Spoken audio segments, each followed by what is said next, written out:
tonight we bring you a story that has been making shockwaves across the Caribbean. A story of loss, injustice, and a burning demand for answers from a grieving nation. 11-year-old Adrianna Younge has been reported missing just a couple days ago in Guyana. Her disappearance and the chilling events that followed revealed deep cracks in the system meant to protect her. According to early reports, Adrianna was last seen in the Double Bay Hotel on the east bank of Essequibo. When her family arrived at the hotel desperate for answers, however, they were told that none of the security cameras were working. The police, however, recounted a different story altogether, and they told the family that based on the footage from the cameras that they saw, Adrianna left in a black and red what seemed to be a Toyota. On the night that Adrianna went missing, the hotel was guarded by heavy police presence, making it impossible for the family to go and conduct their own private search. The next day, they were permitted to go and conduct a search at the premises. They searched the entire premises, including the pool, and found nothing. They found Adrianna nowhere. A couple hours later, however, the unthinkable. Adrianna's body was discovered in the pool, the same pool that was searched just a couple hours earlier, and nothing was found.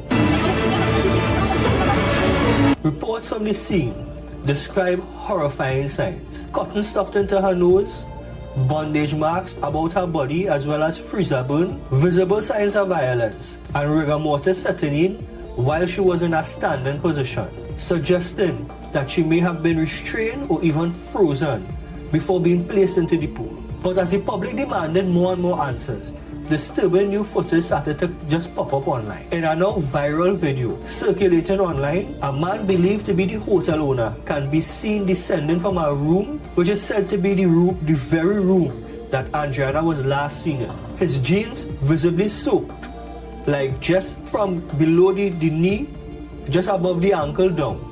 Shoes and jeans soaked, socks and shoes on. Visible signs that he might have been walking in the pool, in and out of the pool. Or he maybe, I don't know, he was cleaning a bathroom or something with his socks and shoes on. And while this man, the supposed owner of the establishment, making his way out of the room, black smoke was just starting to bellow out of the room. You could see it coming down while this man calmly makes his way down the stairs while on the phone.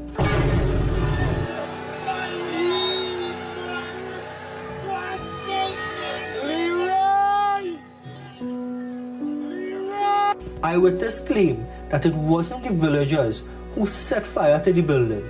Instead, it's believed that the guilty parties themselves set the room that Andrea was held captive in on fire, which led to the entire hotel being consumed in flames, sacrificing the entire hotel just to get rid of evidence that could have been in that room. And as more and more stories start to surface, reports have stated that this is not the first incident of this kind to take place in this said hotel. The case of Adrianna will now be the third reported case of similar incidents taking place in this same hotel. Now, in response to this haven't been the third incident, and now is an 11-year-old girl.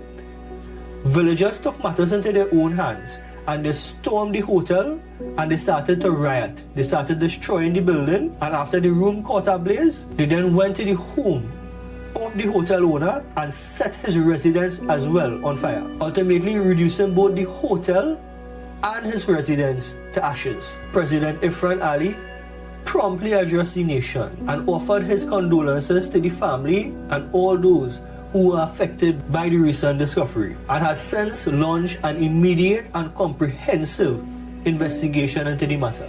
His swift and decisive actions were met with widespread approval, a leader standing firmly on justice. Here in Trinidad, this tragedy is painfully familiar. It brings back the haunting memory of Akil Chambers, the 6-year-old boy who was found dead under suspicious circumstances. His case too bore signs of violence, abuse, and powerful figures hiding the truth.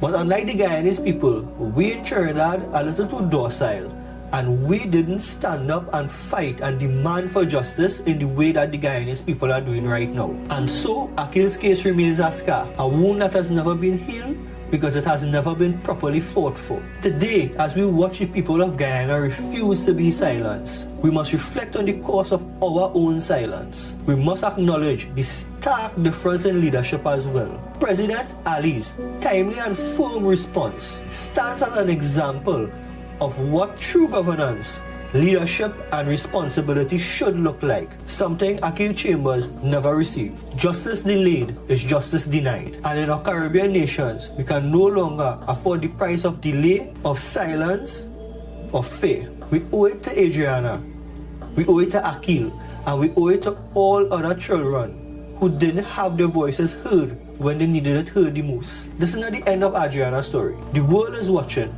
and justice will be served. We're going to be following this case closely and giving you updates on what's going on and what's taking place. And we urge the citizens of Guyana to keep fighting, keep demanding answers, and don't stop until they get justice for Adrianna. Closing this one off for Them Fellows Reviews, my name is Jeremy, and I'll see you in the next one.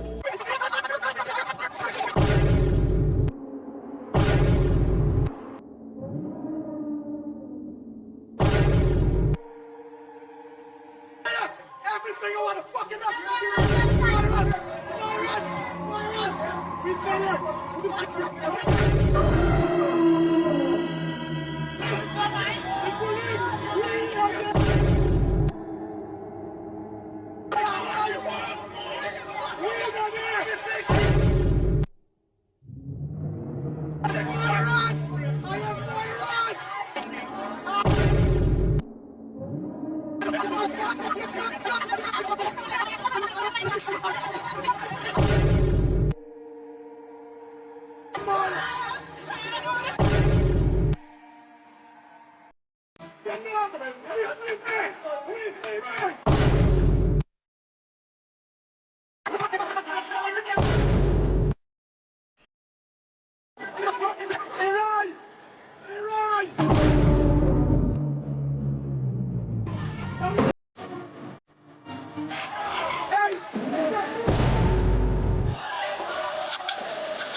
Leroy!